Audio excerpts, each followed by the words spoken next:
दक्षिण सोलापूर तालुक्यातील होनमुर्गी परिसरात एका हृदयद्रावक घटनेने खळबळ उडाली आहे. शाळा सुटल्यानंतर मित्रांसोबत शेळ्या चारण्यासाठी गेलेल्या एका 5वीतील विद्यार्थ्याचा सीना नदीपात्रात बुडून मृत्यू झाला.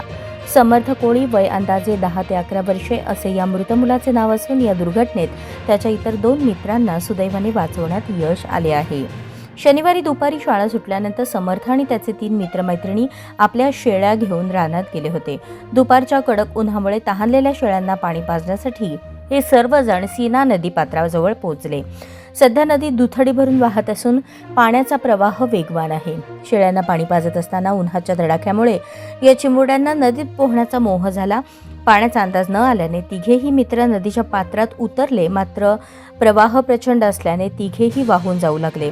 यावेळी काठावर असलेल्या त्यांच्या सोबतच्या मुलीने आरडाओरडा केल्याने परिसरातील नागरिकांनी तातडीने धाव घेतली.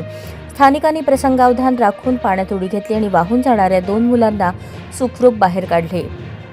मात्र समर्थ पाण्याचा वेग जास्त असल्याने खोलवर ओढला गेला.